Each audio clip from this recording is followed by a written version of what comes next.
Okay, this is the form. All right, so we're not going to do that yet. You can stop sharing your screen. Do you have anything else? Do you have the 6 steps of financial freedom flyer slide? I do Nope, not. it's okay. You can minimize it because they'll be looking at it. I'll go over that form in a minute. So I want you to write down the 6 steps to financial freedom. You got to write them down, even if you think you know them. You ready to write that stuff down, Heather? Oh, she's frozen. I thought she had a really good smile. It's perfectly frozen smile. You guys, if you're on the call, you got to turn your camera on, yo. You can't be in your jammies. Rudy, turn your cameras on. Sitting here staring at a bunch of initials. That ain't no fun. Bogdan. Wow, I don't know your name, bro. Fireflies. Note taker Jonathan. What the hell is that? That's AI. Yeah. Okay, turn your cameras on. So 6 steps to financial freedom. So in the last few years, we haven't done a great job of talking about the personal budget. We covered it, but we ain't been focused on it. I'm going to tell you what I believe. It doesn't matter how much money you make. It does not matter how much money you make. It doesn't impress me. It only matters how much money you save and give. So it only matters how much money you save. I have plenty of friends that have made crazy amounts of money, like shocking, and they don't have no money in the bank. And that's not what our program's about. Our program's about accumulating wealth to take care of your families and to be able to be better business people. When I have no money in the bank and I have no escrow, no deals in contract, I'm not very good in front of my realtor when I get a chance at a realtor. I've come across as desperate, I'm urgent, I'm rushing. I finish every sentence with, okay. You ever see anybody that does that? Next, we're going to do this, okay? Okay? Okay? Called commission breath. So we want to accumulate some wealth so we don't have that. So we can truly do the right thing and help people and be professional. So it doesn't matter how much money you make, it only matters how much money you save. Step 1 of the 6 steps is every month once a month for about an hour to an hour and a half, you have to track every dollar. So step number 1 is track every dollar. I guess we can use the form now, Jules. So let's do the form right now. Pull up the one that has a sample on it, not the blank one. And you got to do like the view being that like it makes it. I don't know if you can do it or not. So when it goes to go to view, Julie, see the top of your little thing says view. Yep, click that. Page layout. Okay, that didn't work. Undo that. Go back to normal. That works. That works. Oh, okay, then that's fine. That's fine. Go back down. Go down, down, down, down. No, the other way. That's I'm not speaking intelligently. Go up. Okay, there you go. No, this is the pain. There we go. A little more. There we go. Right there. So personal family budget. At the top, it has 5 columns. Columns go up and down. Rows go left to right. Columns go up and down. Rows go left to right. So there's 5 columns. The first column is that this is me tracking every dollar. It's editable. You fill out the name of the category of the expense. We put some in there that are probably on most people's lives, but you can edit it and put what yours actually are. Okay. Second row is minimum owed, the monthly owed minimum. So in here we put the minimum owed to survive, and we only put things in this column that you gotta have. So if you gotta go buy a new laptop, if you go on vacation this month to Hawaii, there's no minimum payment for Hawaii. It would be blank. If you have a Peloton subscription that's month to month that you could cancel, it would not go in this column because it's not a survival number. If you're broke, you would cancel your Peloton membership. If you're broke, you can't cancel your electric bill. You can't stop eating. You can't stop paying for water. You can't stop paying your mortgage or your rent. You can't stop making your car payment because you got to get around, right? So survival number is just the minimum payment that particular month of the things you need to survive to get to the next month. This number is not supposed to be big. if you had a rental property and it was rented, it wouldn't show on here in this minimum owed for survival number because the rents would offset the payment.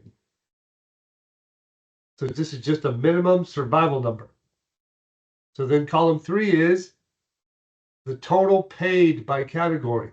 So that is where all the money went exactly, not everything ending in 50s, zeros, and 5s. Like this example is a terrible example because it's not real. It's an estimate.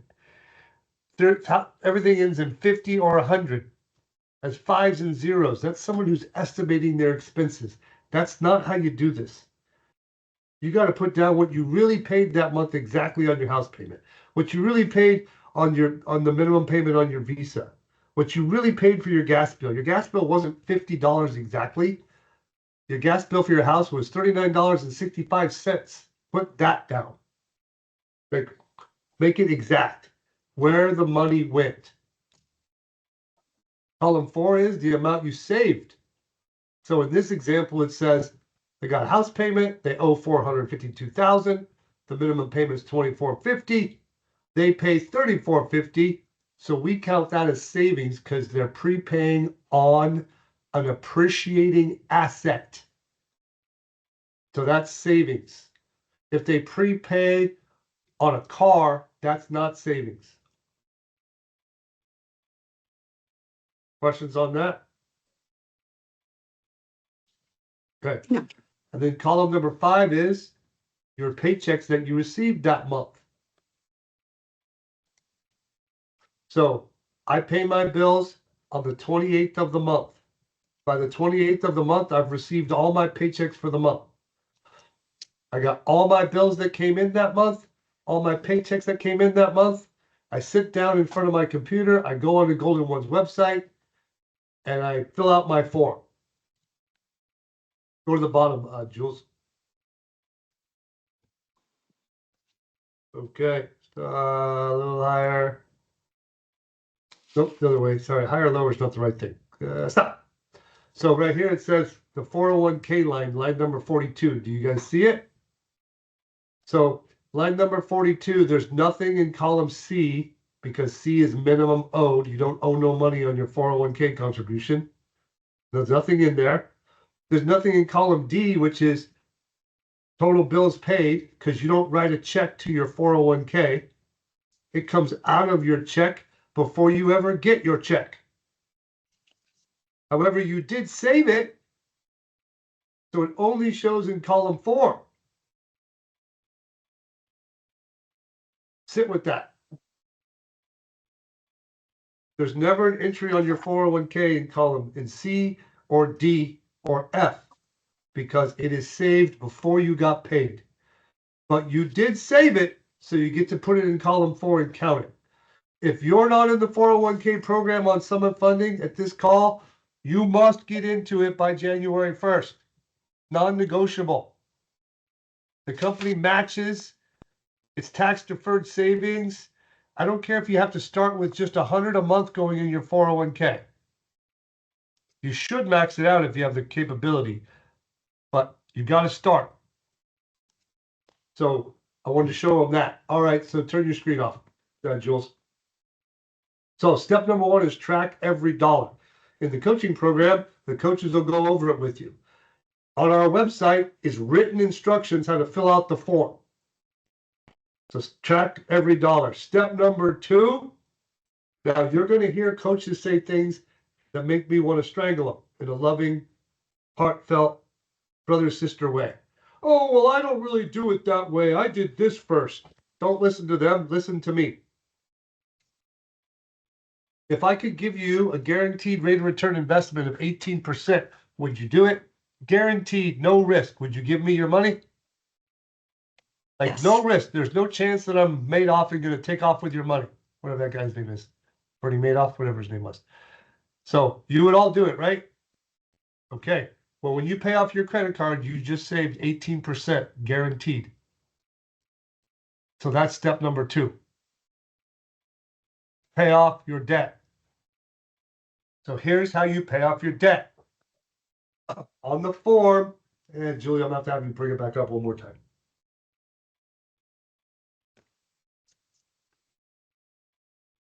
All right, I don't know, go to a smaller number. We're at 50, 40s and 50s. I want to go to 10s and 20s over on the left. There you go. Stop right there. So right here, it said on line number 10, it says Visa.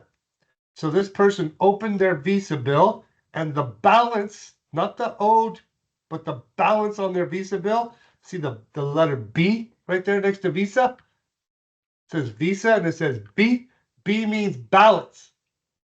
So I write the balance down. This person's balance was $1,100. Again, it won't be 1,100. It'll be $1,056.26 or whatever it is, and you put what it really is exactly on the form. And then it says the minimum owed on your Visa. This Visa bill was $50. So this person could choose to pay $50. So they put minimum owed $50. And then in column 3, they put how much they actually paid on their Visa, and this person pays it off every month. That's how you fill out the credit card portion of this form.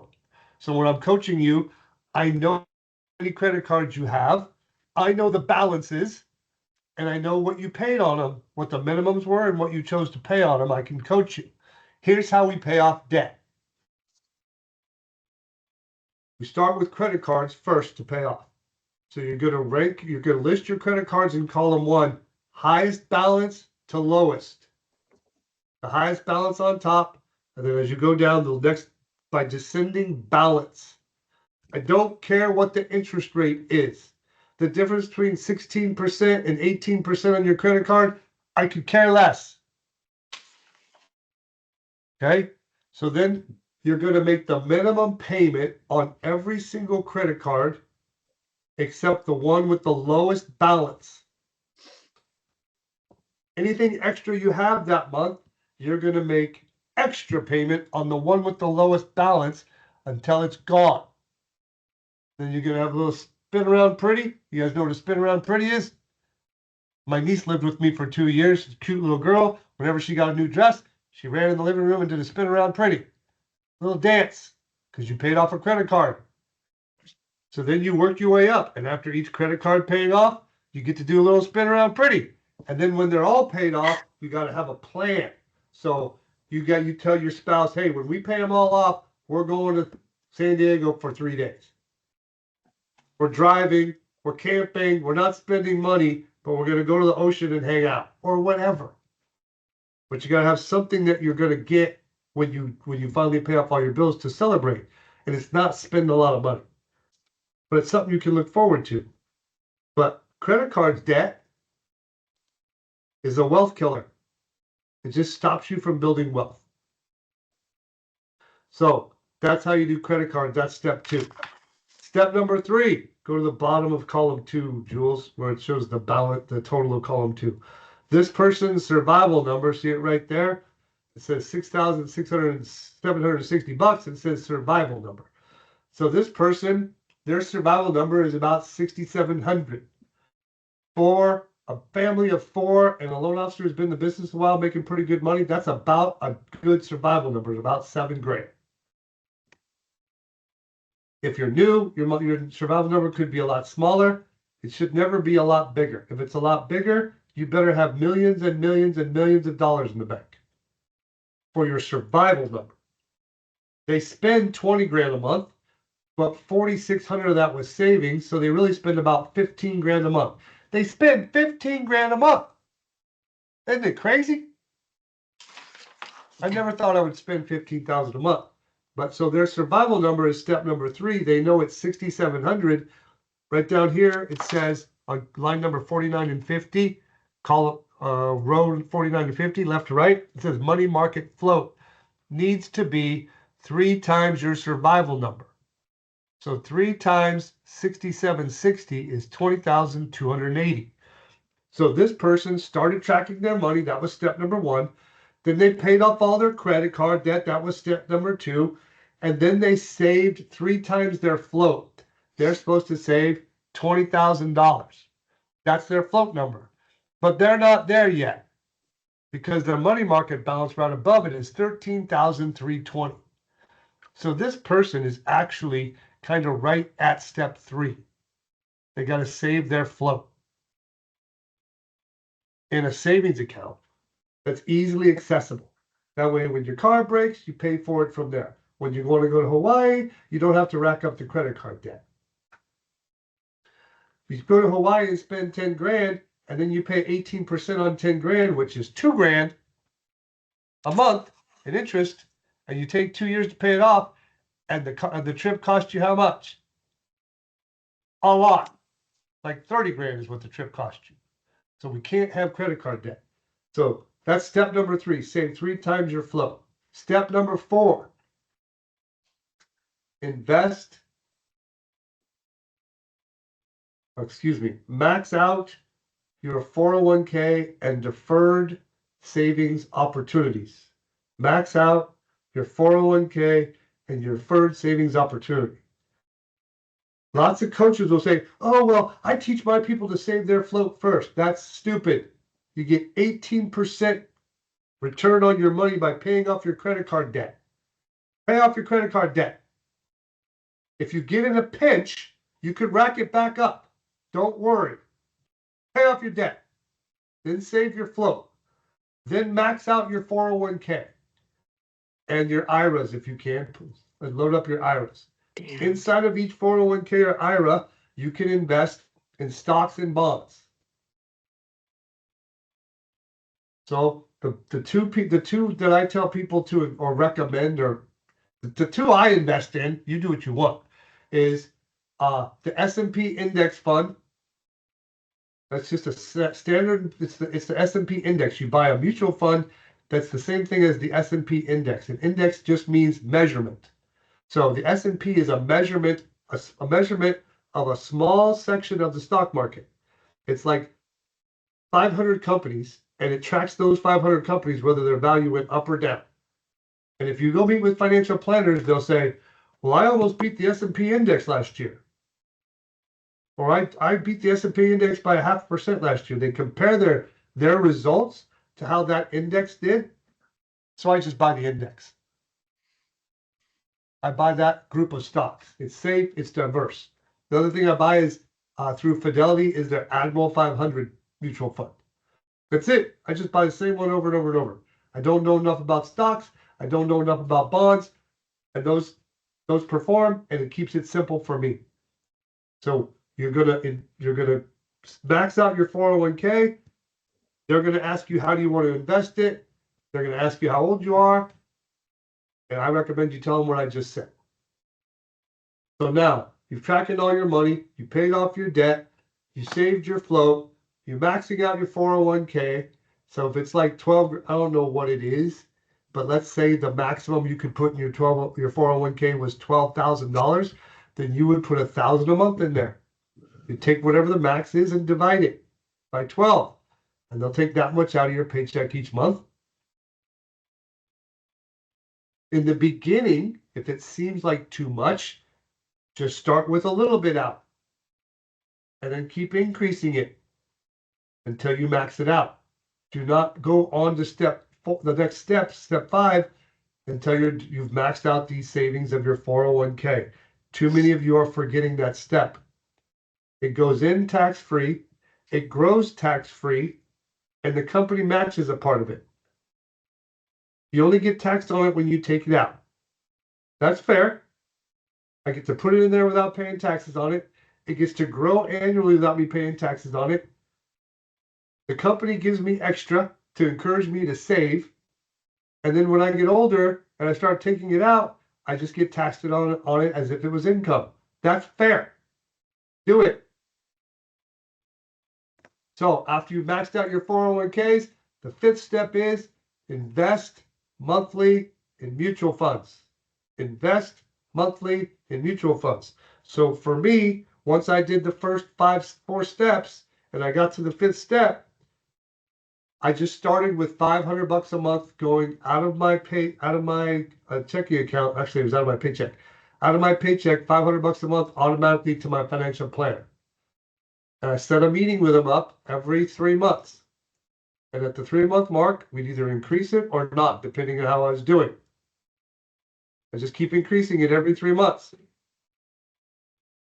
I woke up a few years later and I was giving them $2,000 a month. Then I wake up 20 years later and I got millions of dollars. I didn't get no chunks. It all accumulated over time. I see someone with their hand up. Veronica, yes.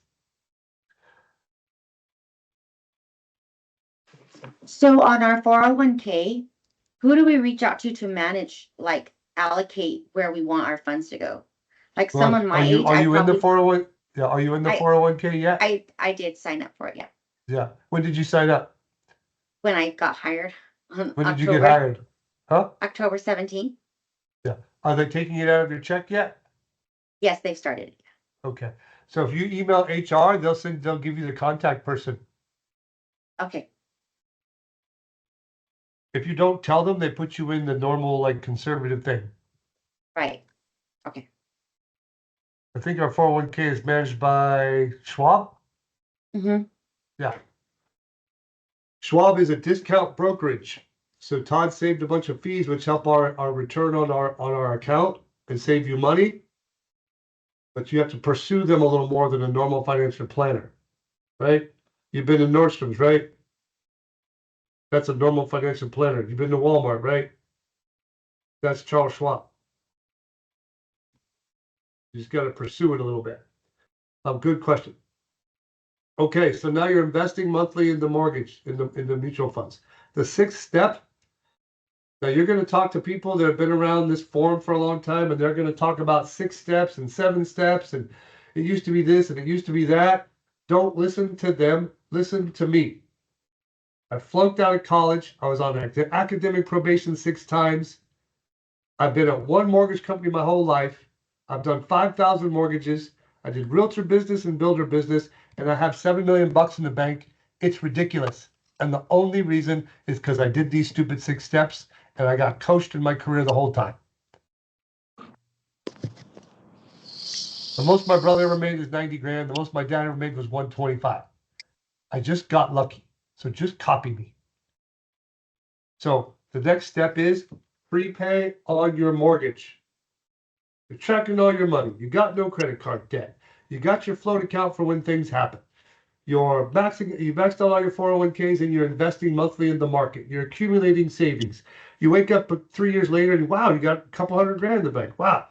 You're prepaying on your mortgage. So this person, if you go back to the top, Jules, and then I got to go because I'm 2 minutes over. This person's house payment, they owe $452,000. That house payment doesn't include tax and insurance, I'll tell you that. $2,450, and they're paying $3,450. So this person is prepaying on their mortgage $1,000 a month. So what I did is I started paying a couple $100 more a month, and then I turned it up until it hurt. I was prepaying $2 grand a month on my mortgage. My balance was going down like crazy. I was saving interest because I get charged interest on the balance. And then we started having kids and we needed a bigger house. So when I bought a bigger house, my house payment actually went down because I was prepaying so much extra on my current home that when I moved to my new home, I had no payment shock. I could totally afford it and I knew it. And then I kept that house, put a renter in it, and that house is now paid off. So now when I retire, the rents from that house will pay the property tax and insurance on that house and the house I live in. So I will truly have no house payment and no tax and no insurance because of my rental income. And then I'll get Social Security, which ain't a lot of money to me, but it'll be enough to eat. It'll be enough for groceries and probably gas and electric at the house. So now I have no expenses at all. Now, whatever savings I have and whatever interest I can get out of it, that's what I get to spend and without saving any money every month for the rest of my life, whenever that day happens. The sooner you start on the plan I just gave you, the more likely it is that you'll achieve it. However, if you're older like me, you still have to start. You can't just throw your hands up. It's too late. I'm not going to do all this stuff. If you're out of shape, you can't just throw your hands up. I'm out of shape. what's his purpose of getting back in shape? Can't do that. You have to fight the good fight. You got to pursue something. There's a saying that says a body in motion stays in motion, and a body at rest tends to stay at rest. So stop resting. Stop it.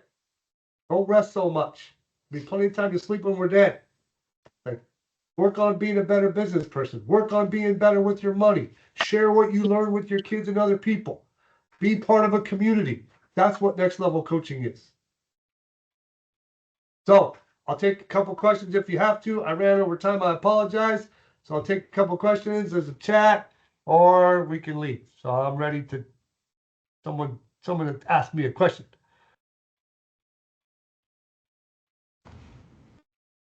Scott? Nope, he's leaving. You guys questions, Scott? I'm ready.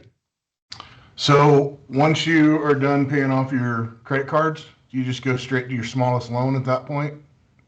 Smallest loan? Yeah. Well, I think that you should I think people are going to have one car loan all the time, so I wouldn't pay off a car. If you have like an RV or you have a student loans, I don't prepay. I don't teach people very much to prepay on them because they're tax deductible, but I would pay off the RV. But if here's what I believe in cars. I believe if you have a spouse, that you have one car payment at a time, never more than $500. So you get a new car, or excuse me, she gets a new car, and then when it's paid off, you get a new car. And then when it's paid off, she gets a new car, and when it gets paid off, you get a new car.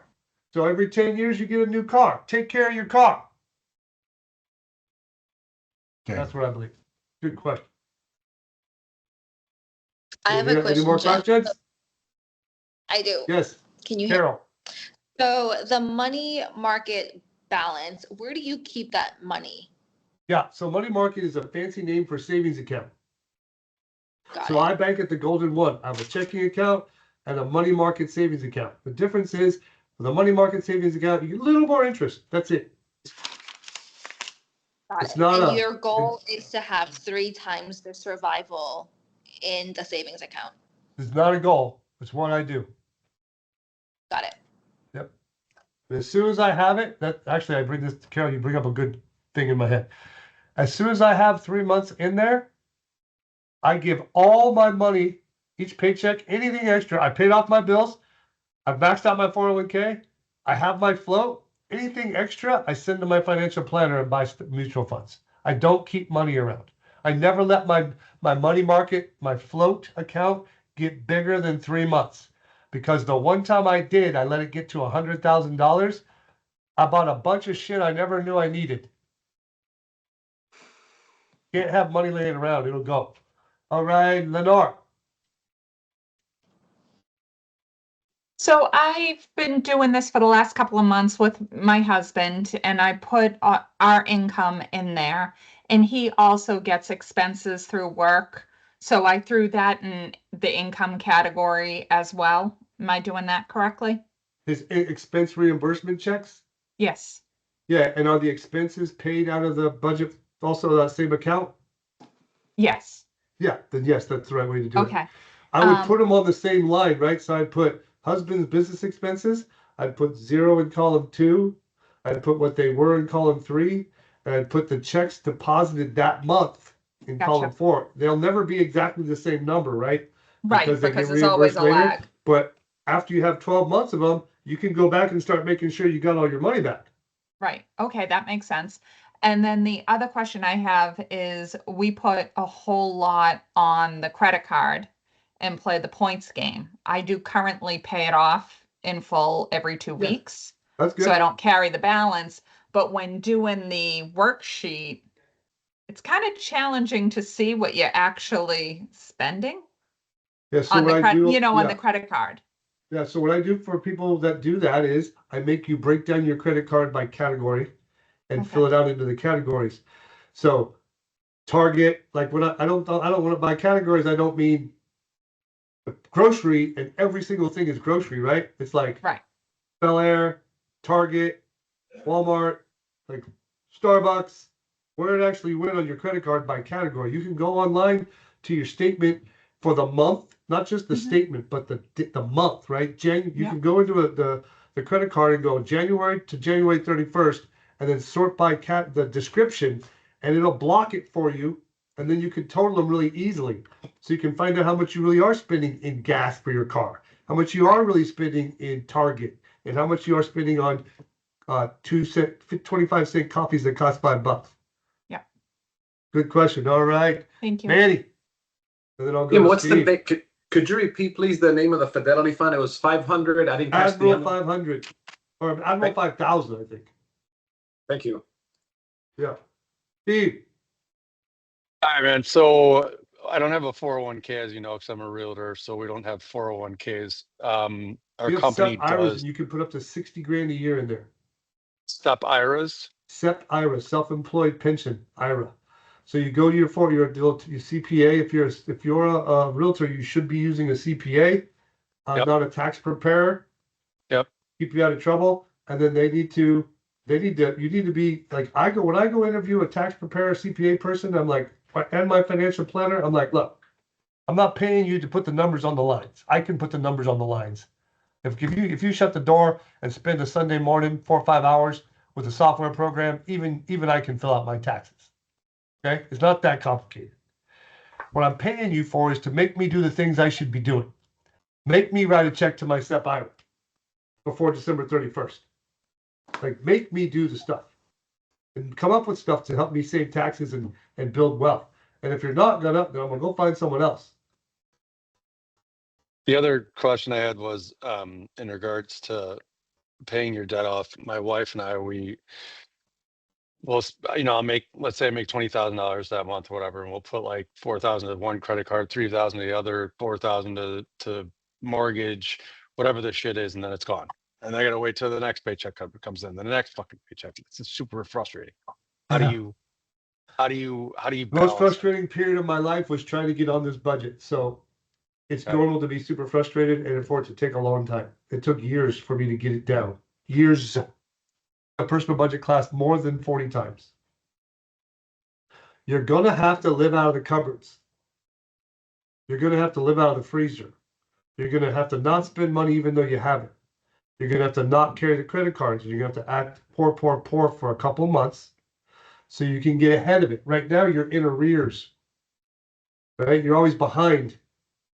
You gotta change for a season, just a couple months. Just change for a season. Go on a spending freeze. Don't go on vacations. Do staycations. You know, you can take time off work and just enjoy your home in your neighborhood, right? You know, you guys can do that, and the rivers and stuff around your house. You know, people come to your town to vacation. You know that, right? So, like, you got to do that to where you can get ahead of it. And now it's just not easy, man. And especially as a realtor and a lender in the winter, it's not easy, but it's a fight worth fighting. Good question. Wow, So this once is I going hit- really well. You got to start charging you guys like the meter on a gas tank. It's like I get $10,000 a minute. That's how much my time's worth. All right, Veronica, go ahead. Thanks. So what about people who live off of a credit card? You know, they pay their credit card every month, they use their credit card and they pay it off every month. What's the question? Is that like, that's okay? Yeah. Yeah. So the goal is that column 3 and 5 match. That means the amount of money you put in to your checking account all came out. Because anything extra, remember, we're going to save it or pay off bills. So 3 and 5 have to match. Column 4 needs to be 20% of column 5. Means we need to save 20% of our deposits. And then our cash net worth, which is the totals at the bottom, we didn't really go over them, you will in coaching, need to go up. So if you have 3 yeses to those questions, your form is filled out correctly, you saved 20%, and your cash net went up, if you can say that 10 out of 12 times a year, then I won't make you show me your credit card and divide it up into categories. But if you're not saving, then you have to show me your credit card statement and divide it up into categories. The reason tracking your money works, because you track it after you spend it, not before, is you just see where you're spending money. You look at it every month and you realize, holy crap, I buy a lot of stuff for golf. Oh my God, I spent $3,000 playing golf this month.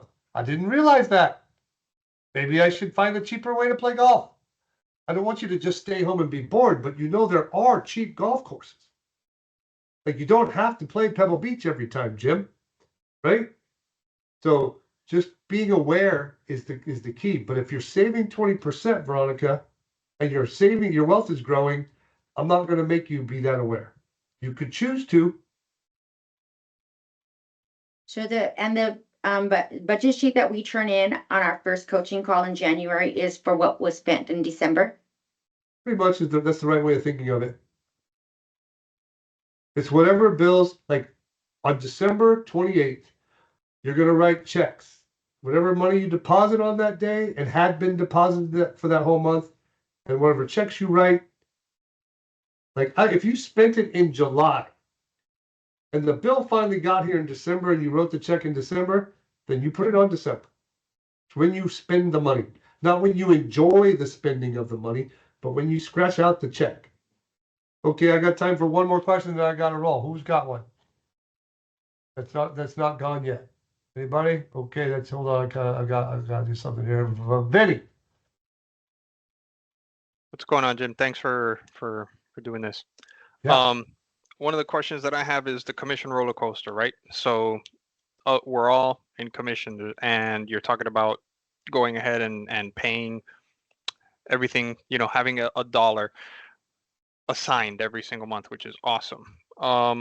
What happens for people like us that, let's say we have a great month this month and we have to have every dollar accounted for, right? So let's say I make it 20 grand this month and my survival number is 6 grand. We pay the whole 6 grand. I've got 14 grand left over. With that extra 14 grand, my mindset has always been, okay, I got to save all of it or something of that sort because next month isn't looking as good. Yeah, Vinny, you think too much. If I keep you, so what I have to do with you, Vinny, to help you make more money is make you feel broke no matter how much money you have, Vinny. Like, I don't look at my money because when I start counting my money, I get lazy. So that's why I'm only going to let you put 3 times your survival number in that savings account that you can see when you go to the ATM machine. Because it's not enough, is it? No. So then you're going to have to go hustle up some more loans in real estate, aren't you? Yep. That's the game, bro. That's why I can't let you build that money market, that savings, that float account. I can't let you build it up because you might ride that wave. I got to feel broke. Now, broke has nothing to do with happiness or sadness. It really doesn't. Happiness and sadness are choices, and they're about relationships. They're about family. They're about friendships. That's what happiness and sadness is about. Being rich or being broke is not happiness or sadness. Being rich or being broke is motivation. When I ain't got enough money and my kids got their hands out, I got to go get some more money. And I play the game where when I save money, I'm not allowed to touch it. Ever. For anything. Ever. When I die, it'll all still be there. My kids think they're going to get it. They ain't getting it. They got to make their own money. But I'm going to live off the interest of it. So that keeps me going. That's how I get out of the porpoising, Vinny. Now, it takes a long time to get there. So in the beginning, maybe you leave them more, I get that it takes a while. But if you can follow the structure I taught you today, you could just keep working on it and not give up. Don't you go home and tell your spouse, Jim Reed said we got to do this, because then if I ever meet him, they're going to yell at me. Don't do that. Your household money is your choices. You got to figure out a way to get your spouse on board with this plan. You're not, like, this plan doesn't say, you're only allowed to use $60 for Walmart and $200 for Target, and if you use more, you're in trouble. That's not what this is. This is, hey, let's just track our money and see where it's going. Let's be educated. And then the cuts will probably be self-evident. And they'll probably just happen. Like, once I realized how much I was spending on golf, I didn't go to the golf course as much. I didn't look on the websites for used golf clubs, always needing a new driver and putter and stuff. I stopped doing that behavior. I found habits that didn't cost money. That's what happens just by looking at these forms. All right, it's the end of the year. I need you guys to be ready to kick some butt next year. I need you to go do some, there's a summary worksheet that Rebecca will be sending out where you track your leads and deals I told you about in the beginning. You're going to pick your one thing from the menu next year so you can master it. And then the second part of next year, you'll pick another thing from the menu. These are just cornerstone foundation things that every loan officer has to do good. And we're going to teach you.